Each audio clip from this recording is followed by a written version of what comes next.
Welcome to Advent of Tessellations 2023. I'm Madonna Yoder, and I hope you will join hundreds of origami folders around the world in folding this daily challenge to increase your origami tessellation folding skills, so the twists and repeating patterns folded all from a single sheet of paper.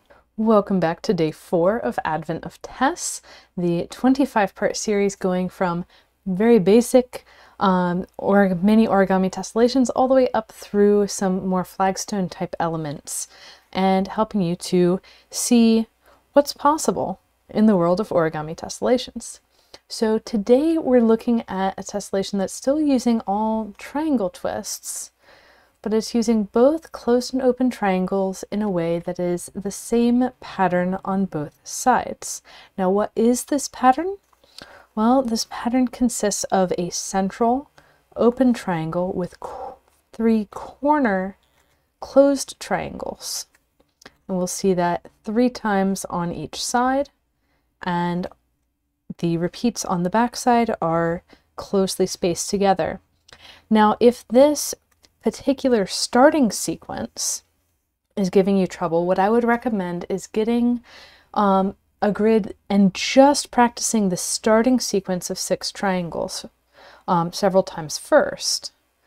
And if that's still giving you a lot of trouble, try spacing it, one spacing further apart in all directions, so that you can have an easier start. And with having things spaced a little further out, you're going to need a bit more grid, because this one is bumping up against the edges of the 16-fold grid.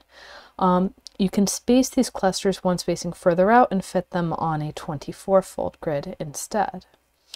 So another thing before we dive in is the sequence of tessellations in Advent of Tess isn't a strict increase in difficulty. It's more of a ratcheting up and then down, and then up and then down, and then up and then down. So this is an upswing. The next one has a similar level of difficulty with more flipping back and forth. But when we get into day 6 and further on, it drops down again. So if you're having trouble with this one, skip to day 6. Let's go ahead and dive in. And one of the key features of this tessellation is that we have those 6 closed triangle twists alternating front and back around the center. So I'm going to go ahead and draw on my grid that I have these mountain and valley folds alternating around the center, and I could even choose to do this on the opposite side as well, making sure to match what's valley on one side to mountain on the other.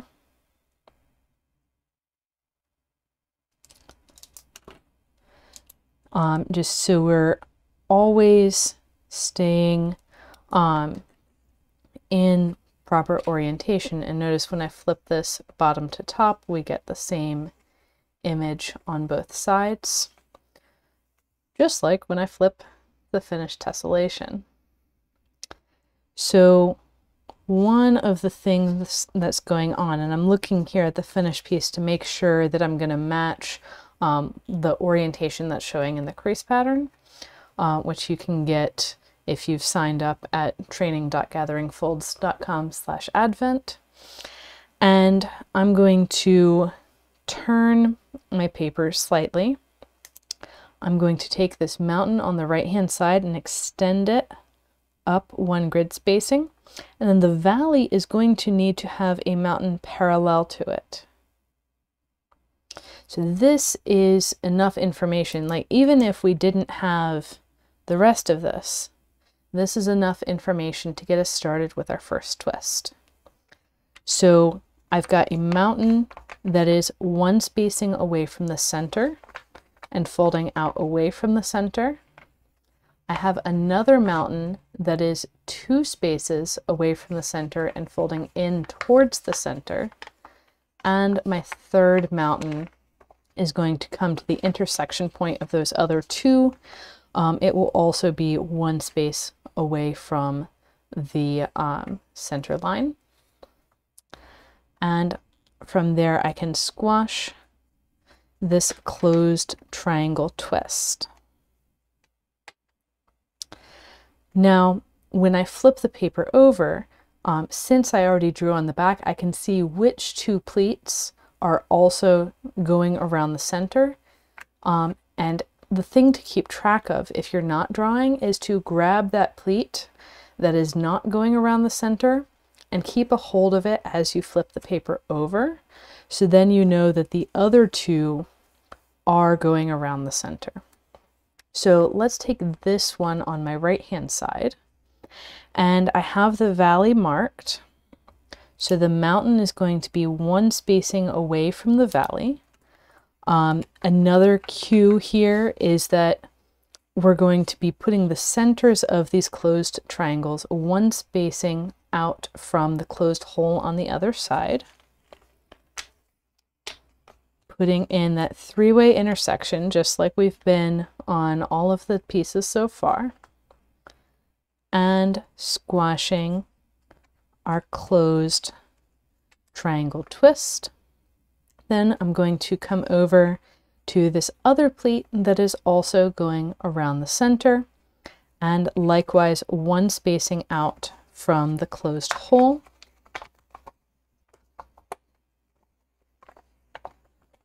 I will set up that three-way intersection, and this is a good place to use some clips on the existing pleats if you're having trouble with things coming undone as you're folding new twists. And squash. From there, I'm going to grab the two parallel pleats as I flip over to the side of my first twist. And I'm going to start with the pleat on top. So this is not bottom to top, this is kind of 3D stacking bottom, middle, top, not closest to me, furthest from me. So again, one spacing out from the closed hole. I'm going to set up my three-way intersection. This time it causes a pleat overlap down here, and squash my new twist. Now, something that I did differently here than I usually would if I'm folding for myself, because what is easiest for folding to start out with is not necessarily what's easiest for folding once you already have the skills and the recognition of how these things work. I usually would not do this pleat overlap. Instead, I would combine creating that last twist with the move that we're about to do. So what we're going to do is let that last pleat kind of float a little open, and you see where this valley is coming around the center. At the point where it meets this existing mountain, I want us to pop the valley down, so the valley goes an extra spacing until it meets the valley of the triangle twist that we just put in. And those two are going to combine and head off in a third direction.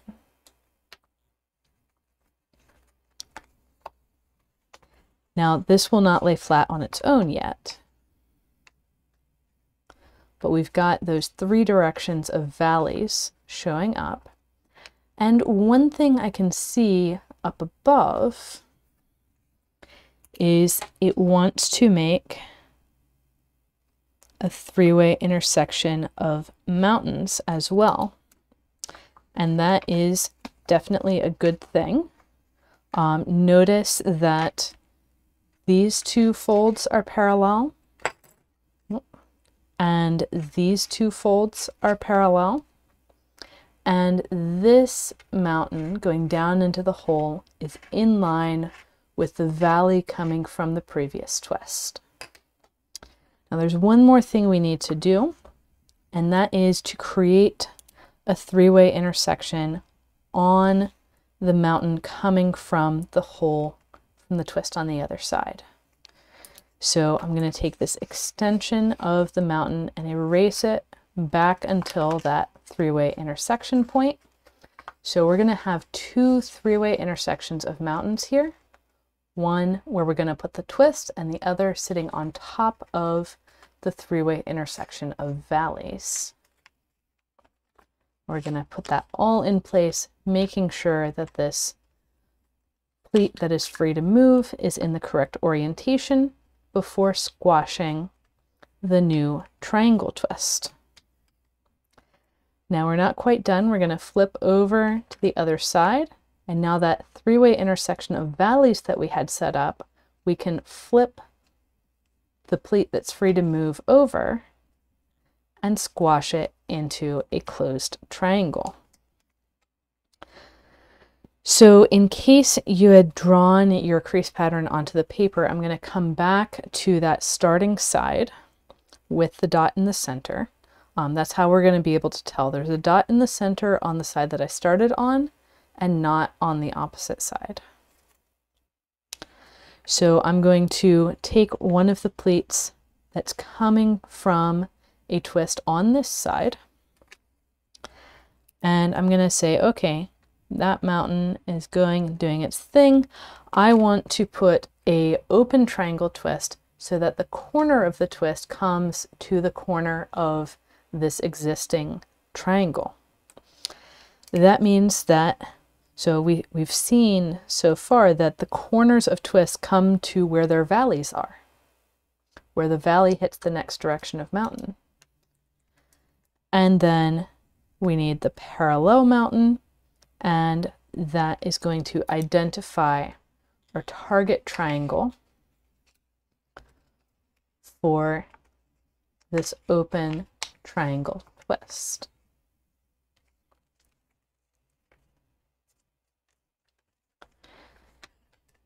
And from there, so this open triangle is the one that's going to have the same thing on all three sides, but we're not going to do all three of them quite yet. We're going to work our way all the way around and then come back and finish the last one at the end. So I'm going to go to this pleat that's further away from its parallel neighbor, as opposed to this one that's right on top of its parallel neighbor. So this one that's further away, I'm going to go one spacing out along the mountain to find the center of my new closed triangle twist, which will be having its corner right at the edge of the paper. So we need to be a little extra careful as we squash that.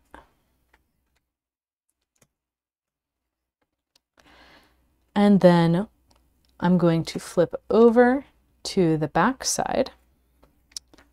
Now, one of the things that we noticed when we put in the open triangle is that I had just one spacing between this pleat that's already here and the next pleat that goes on top of it.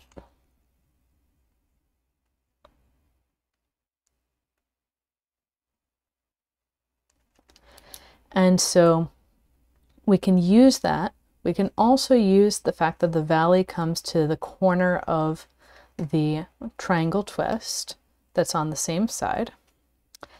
And now when we're setting up this open triangle, so now we have this extra pleat to deal with.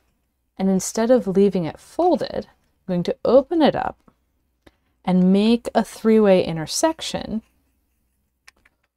where the mountain of the new twist hits the mountain of the existing pleat. And I'll let this three-way intersection lay flat for now while I squash the open triangle. And then I'll come back and flip the pleat that's free to move over and squash the closed triangle twist that belongs there. So now I'm going to continue on to the next pleat that's connected to this open triangle and put in a closed triangle twist. So that was I have the valley going to the corner of the closed triangle twist, the mountain coming to that position one space out where the center of the twist will be, and then I can squash the new twist. Now I'll need to flip over again, because unlike yesterday's pattern, the clusters of 4 triangles in this tessellation, stars and stars, are flipping sides each time you go from one to the next. And here we're going to repeat that move we just did on the back, where we have both the open and the closed triangle to put in place. And the open triangle is going to be on that pleat connected to the closed triangle. So we don't have any closed triangle going to another closed triangle on the same side here. And we're going to set up and squash the open triangle, then flip the pleat and squash the closed triangle. Sorry, that was moving a little bit fast. So, and one of the reasons why these videos are pre-recorded, beyond there not being a good time for everyone in the globe to meet at once, is that you can go back and see the same step over and over. Particularly when I start moving a bit faster in the later repeats, you can go to an earlier repeat and see the full process. So coming up next, we have our next closed triangle, and notice how I'm setting this pleat up first and then just kind of letting this direction where we're running into the edge of the paper kind of appear after. I'm always trying to take care of a direction where I have more stability and get that locked into place before I address areas with less stability. Then flipping over, I'm going to open the pleat overlap, setting up a open triangle directly connected to this closed triangle, setting up the 3-way intersection. So this is like an I-beam that we've seen before, but one of the pleats is shifted to make an open triangle twist. And we can squash first one twist and then the other. And then add the next closed triangle off of that open triangle. And flipping, we'll do it again. One thing to notice is that the open twists on this side are left-handed and the open twists on the other side are right-handed. So it might look a little bit different when you're looking at repeats on opposite sides of the paper. And then we'll get that closed triangle in place here. Flipping over.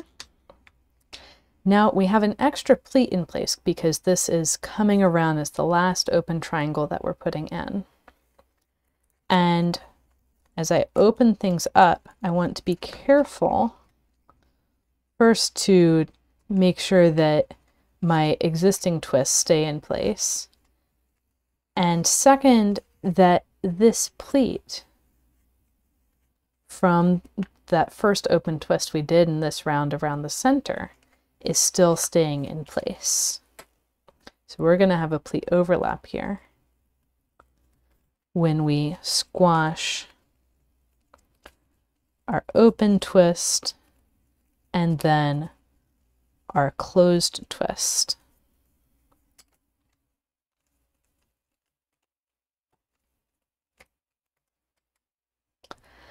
And from here, I'm going to zoom all the way in. From here, we're actually going to do that same move like we did to finish the center. we're going to set up a closed triangle on one side while preparing the paper for another one on the opposite side.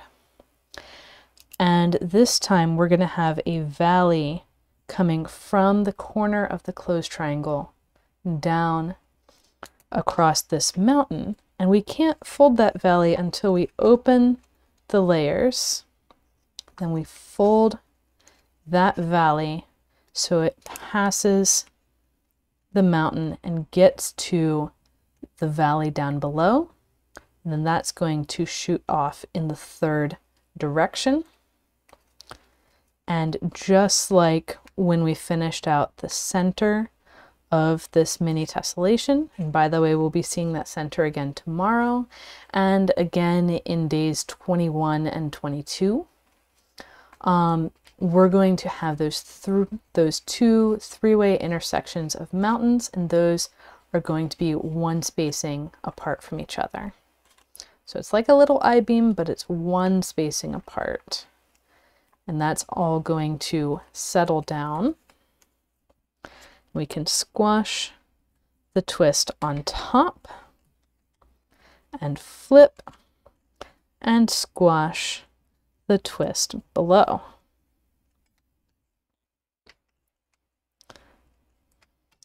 All right, so that is day 4 of Advent of Tess, Stars and Stars.